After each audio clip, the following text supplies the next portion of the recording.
All right, this is, I want to call to order the regular meeting of the Board of Directors of the Port of Oswego Authority. This is Monday, and this is August 19th, 2024, and it's approximately 4:58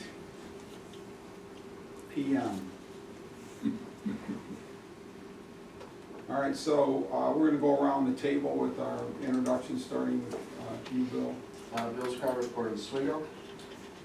Tom Schneider, board member. Stan Delia, board member. Megan Waldorf, HR. Nick Jacobson, an attorney with Bond, Shenick and King. Diane Seller, board member. Katie Macy, board member. John Kara Smith, board member. Carmen Casamento, board member. Fran Enright, board member, and in the back of the room. Pat McMahon, port employee. Kim Natoli, port employee. Okay, so the first motion on the table, number 2, is a motion 08192401, and this is the move to executive session for discussion of the ILA warehouse contract with the port attorney. So moved. Second. All in favor? Aye. Opposed? Motion passes. We're now entering an executive session. Regular session?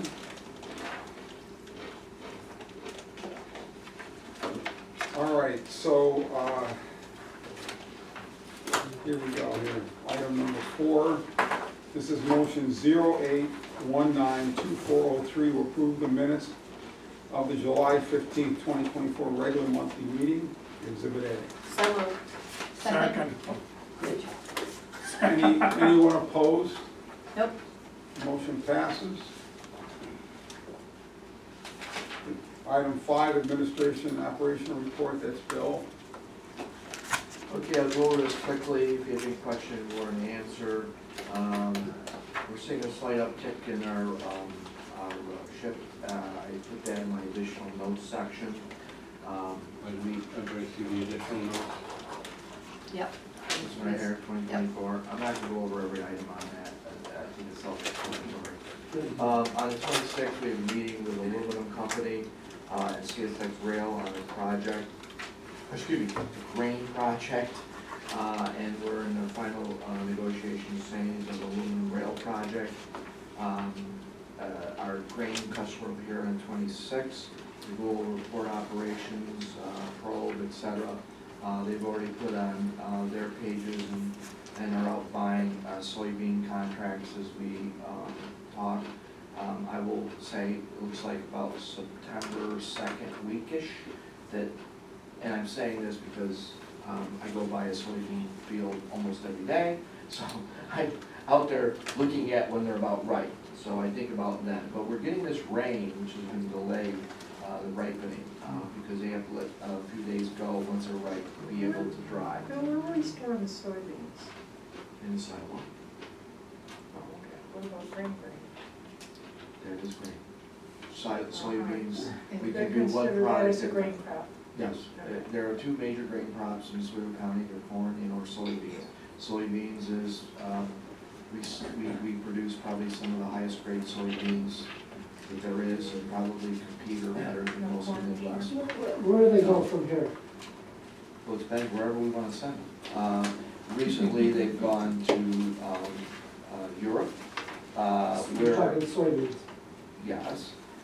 We don't know exactly where the new grain customer is going to do it. That's up to them, where they sell and market them. That's what the meeting on the 26th will start to flesh out. They get graded, and I guess the better the grade, the higher Yeah. the food source versus the oil source. And that was the whole concept when we have this new silo here. One, you don't have to, you're not loading with bulldozers, so you're not having the degradation of the grain. You know, it's not breaking down the soybeans, so you're getting a much higher quality product than you're going to, because we are almost done removing it so much. So Yeah, every time you touch it, you crack it, which you don't want to do. But more importantly, you don't want to take it and have moisture creep and get into it. You know, just like your basement gets and gets molded, we have to keep air. And also, the new customer wants to turn it over quickly, which keeps us at a higher level of quality. You ever have any danger of pests going into, Just like your house. You can't get in a silo. So, we used to have pest control, we had it in open barrel building or dome storage. In fact, we even for a time had storage in the north warehouse, which now is EFTZ. But with the silo, it's a totally closed system, mice don't get in. do we maximize the soybean and the corn that's in this county and other surrounding counties? What do you mean by maximum? Maximize, I mean, No, are we reaching the full potential? That's totally up to the grain customer who's buying it. We do not buy grain, we We're unload, store. we unload, store, and reload. We're a trans agent, okay, that's our contract. So they take the financial burden of actually buying it, and then we get paid to bring it here, we get paid to unload it, store it, and reload it. So we get 3 bites of the apple. I won't go over the AGLPA trip to Chicago, very informative. We had over 200 people there from the lakes.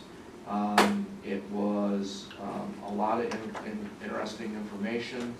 I can go over that in detail if you want, but I have pictures. I'll probably put something together for the next meeting. Senator Schumer's office was here. That's his legislative aide and his, the one from New York City. That was important because it's usually a year that he sends his staff here to see what we're doing, how we're doing it, what he can help be helpful on. This year was very informative because I was basically highlighting our PIDP grant, which is the Port Infrastructure Development program, where we asked for that one-of-the-kind zero net warehouse, climate controlled. We'd be the only one in the Great Lakes if we had that built. And if you noticed, I was talking to the DOT commissioner on the side. There was a reason for that, about the program and the building. So I think that the state's very, I don't know how to put this, excited about that possibility. Outside of that, that's all I have. I won't belabor it. If anybody has questions, you've got additional comments. I don't have anything else at the moment.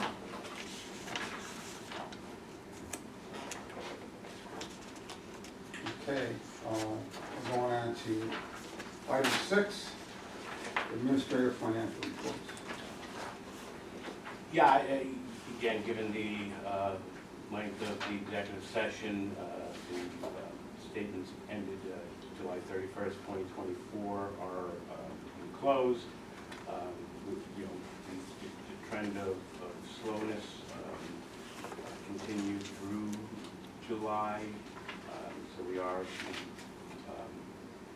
losing a little bit of the strength of our cash position. You recall that last time, and I'll report it now, and we can go under the Audit and Finance Committee, but the Finance Committee did meet with Phil and Debbie to try and forecast out some of the year. I think part of what's in the additional August report is that, but we really need to turn that into some number projections.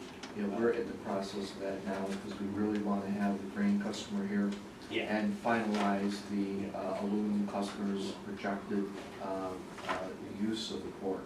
So there was a lot of ship activity, and I expect August statements to look better, and through September for the cash position to strengthen, but be noted that Stan did put out some inquiries on the cash position, just expressed you know, the strength of the position, but just the runoff because the year started slower than anticipated. And you notice how we are, graph shows that we're now starting to increase as I had hoped. As a business, you can't have a crystal ball, but apply as much as I can. If I could, I'd be at the Fed right now. So that's my report. Okay, there's a motion on the table to accept July's primary financial report and subsidiary financial report. So moved. That first? We have a second? Second. John seconded. Anyone opposed? None opposed, motion passes. Chair report, I have nothing right now. Committee report, executive committee, County, None. audit and finance committee, As indicated earlier, the finance committee did meet to reforecast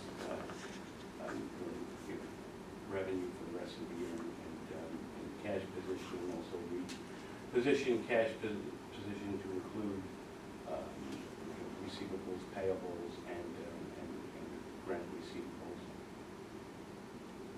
okay. And Bill and Debbie, and they asked for some time to work on that. So, Thank you guys, I know this takes time, and you guys are putting a lot of time on it, I appreciate it, thanks. Yeah, we should have something by prior to next month for the audit and committee review. great. Governance, No report. planning and development, Kitty. Nothing. Okay. Old business, I see none, new business. All right, here we have a motion,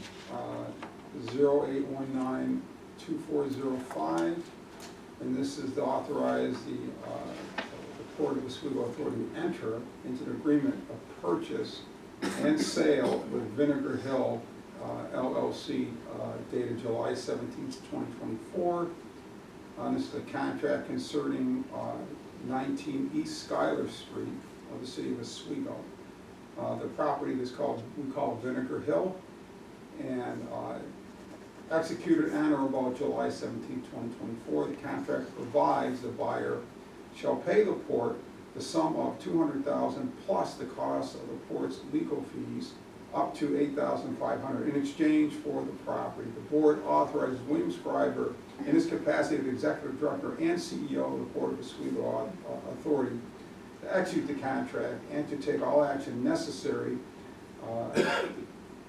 convenient, or desirable to close the convenience of title to the property from the port to buyer pursuant to the terms and conditions of the contract, and to consummate the transaction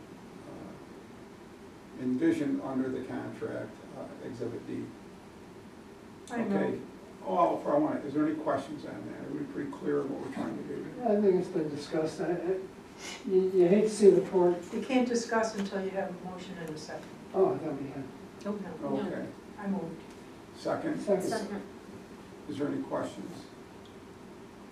Well, just comment that Bill described the opportunity here. The port doesn't like to sell off property, but this was in the best interest of the port.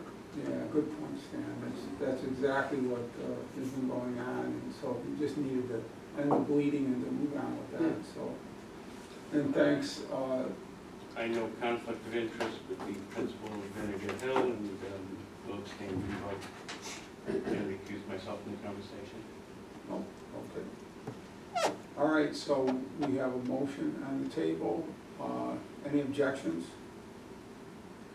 The motion passes. That would be motion 0819-2405.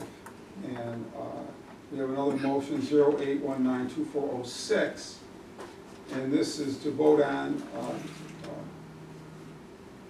memorandum of agreement by and between the Port of Oswego Authority and the International Longshoremen's Association, Local 1570-A. This memorandum of agreement, or MOA, is entered into as of August 19th, 2024, and remain in effect until the 31st day of December 2028. Okay? This MOA is entered into in conjunction with the parties' execution of a local agreement supplementing, because I don't have my readers on, so I'm seeing blurred, so I'm kind of stuttering through this, so just bear with me here. Supplementing the master agreement between the Great Lakes Stephen Owen employers and the Great Lakes District Council Atlantic Coast District International Longshoremen's Association, AFL-CIO, for the period January 1st, 2024 through December 31st, 2028, the master agreement and their execution of the master agreement, Exhibit E. Now, we had this discussion in the executive session. I think we all are aware of where we're going on this. So, do we have, Diane, Yes, I will move do we have a second? Oh, I stand. Stan, and anyone opposed? Seeing none, this motion passes. Okay, and we have one motion coming out of executive session, which would be motion 08192407. And this is to allow the board chair to sign a contract. Let's see how I'm gonna word this here. To sign a contract with, Allows the chair to enter into signing a contract. it allows the chair to enter into a contract with a interim director in, for the port, for after review with the attorney and board members. Okay, did I miss something in there? I'd like to amend that to say, the acting versus interim. You don't have to amend it, there's no motion. Oh, So you just want to edit it. edit, Yep. edit. Okay, Acting versus interim. But then, thank you, I was struggling for that word, you know, it seemed so clear before. Yeah. Really Well, transitional. I've been on many university search committee, and SUNY Oswego is one great tragic exception. But most of them make a distinction between an interim position and an acting position. Yeah. At Northwestern, when I was part of that, we had Chancellor died, and they asked Senator McGovern, would he be the interim, which means he could never, ever, ever have the job. But he could be the interim in between the time anybody has the job. And he said yes, and so he was interim for about 6 months, then he left, and gone. This is also for 6 months. yeah, I'm adding to that. And Tom, did you For a have a period of comment? 6 months. Okay. I just use the term transitional, but it doesn't, All right, so, executive director's in place until okay. And So kind of, I saw you were writing it I down. am, but I want to ask you what kind of board would approve a motion to allow the board chair to enter into a contract with an acting intern director for the port after attorney Board review. attorney board review for a period of 6 months. Correct. And so the public is aware that we have agreed to send in our approval by email to the chair because our next meeting isn't until September 16th.